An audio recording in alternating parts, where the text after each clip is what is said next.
Bom dia para todos vocês que sempre nos acompanham aqui com a nossa leitura do Alimento Diário. E nós acabamos de iniciar o livro 3, Buscar as Coisas lá do Alto. Aleluia! Estamos na semana 1 e essa semana 1 ela está falando sobre Cristo habita corporalmente entre toda a plenitude da deidade. E hoje, que é sexta-feira, né? Nós vamos falar sobre ser preenchidos com a realidade de Cristo. Vamos desfrutar. Aleluia.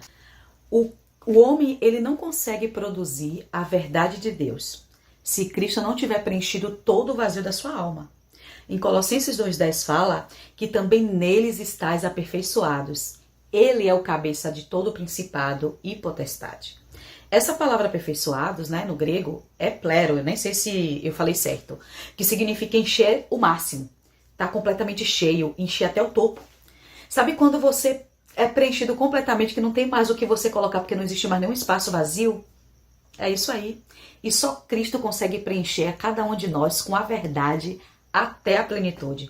Por mais que tenhamos muitas coisas boas, sem Cristo, essas coisas não nos preenchem. Só faz tirar, na verdade, o nosso foco e nos enganar. Porque só Cristo é capaz de nos encher até a plenitude e aperfeiçoar o nosso caráter. Em Colossenses 2,10 também fala, né, que ele é o cabeça de todo o principado e potestade. Isso porque, além das doutrinas que entravam na igreja, ainda havia os ensinamentos heréticos de que Cristo era um anjo de luz. Cristo não é um anjo de luz, não, gente. Não tem nem como comparar Cristo com nada disso. Se ele é o cabeça de todos os seres angelicais, dos anjos positivos de Deus e também daqueles que se rebelaram, como Satanás, os principados e as potestades que fala lá em Colossenses 2,10. Cristo ele tem autoridade sobre todos eles. Então não tem como considerar Cristo como um anjo, porque ele é o centro conector da obra de Deus. Ele é a própria plenitude, porque agradou a Deus fazer residir em Cristo toda a plenitude da deidade. Em Efésios 1, fala que Deus ele ressuscitou Cristo dentre os mortos com a suprema grandeza do seu poder e fez dele, né? E fez ele se assentar à direita nos lugares celestiais. À sua direita, à direita de Deus. Qual é o anjo que teve esse privilégio? Hoje é Cristo, o Filho, que está nos lugares celestiais, no lugar mais alto, no topo, acima de todo o principado, autoridade, poder, domínio e acima de todo nome que se possa referir. É tão bom falar isso, né? Quando lemos o versículo 11 de Colossenses 2, ali fala que foi por intermédio de Cristo que nós somos circuncidados. E não por intermédio de mãos humanas. É porque a circuncisão, né, ela significa a remoção da carne, do ego do homem natural, Senhor Jesus. E de pensar que os judaizantes queriam levar os gentios, aqueles que creram em Jesus, a fazer circuncisão, porque pelo Antigo Testamento, né, se eles não fossem circuncidados, eles não poderiam ser salvos. Bom, eles não estavam errados porque eu sei que na lei de Moisés, né, isso era contra a lei de Moisés, porque foi algo que Deus estabeleceu, a circuncisão para o seu povo. Mas eles não estavam mais no Antigo Testamento. Paulo fala isso em Filipenses 3. Ele fala que nós é que somos da circuncisão, que adoramos a Deus no Espírito e nos gloriamos em Cristo Jesus e não confiamos na carne. A circuncisão é não confiar na carne. Na igreja, se quisermos produzir a economia de Deus na fé, não devemos confiar na nossa capacidade, na capacidade da nossa carne, nem do nosso conhecimento para ajudar na obra de Deus. Isso só atrapalha. O verdadeiro significado da circuncisão para os que creem em Jesus é nos gloriarmos nele. Não é simplesmente remover humanamente, né? Humanamente falando, um pedaço da nossa carne. Temos é que ter um viver que glorifica o nome do Senhor.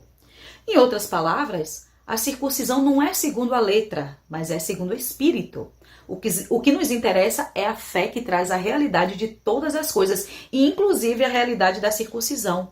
A fé ela não atua pela letra, mas ela atua pelo amor. A circuncisão, né, quando ela foi instituída, foi feita como uma aliança entre Deus ali e Abraão, naquele tempo, porque as nações eram pagãs e ninguém adorava a Deus. Então Deus chamou Abraão, fez dele uma nação para si e instituiu a circuncisão como um sinal de seu povo. Ou seja, naquela época era necessário ter no corpo uma marca, né, que mostrasse que você pertencia, que você era separado, era um povo de Deus. Mas em Gálatas 3, Paulo fala que a lei do Antigo Testamento serviu como aio para conduzir o povo até Cristo. Só que quando Cristo chegou, a realidade de todas as coisas também chegou. A lei se tornou desnecessária. Desde então, Cristo é que nos conduz. Nós estamos sendo encabeçados por Cristo, que é a plenitude do Pai. O único que consegue conduzir toda a realidade de Deus. Não seguimos mais a vontade dos homens. Hoje somos um povo que se submete à direção de Deus, guardando e obedecendo a sua palavra. Não é mais na carne que temos essa marca, é no nosso viver. Além de estarmos selados no Espírito, nosso viver precisa expressar que nós somos povo de Deus, que nós somos da circuncisão. Oh, Senhor Jesus, Senhor, nós te louvamos por essa palavra maravilhosa. Somos da circuncisão. O Senhor conhece os que lhe pertencem porque nós temos a sua marca. Não simplesmente na carne. O nosso falar, o nosso viver, a maneira como nós nos comportamos, sem nenhuma hipocrisia, é um viver do reino dos céus. E nós te louvamos por isso.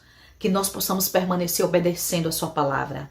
Senhor, nós somos teu povo e o nosso viver precisa declarar isso. O nosso falar precisa declarar isso. Por isso, preencha todos os vazios que ainda restam em nós. Todo o espaço, porque tu és a plenitude e nós somos a tua expressão. Te louvamos, Senhor. Continue nos abençoando. Ó Senhor Jesus. Amém.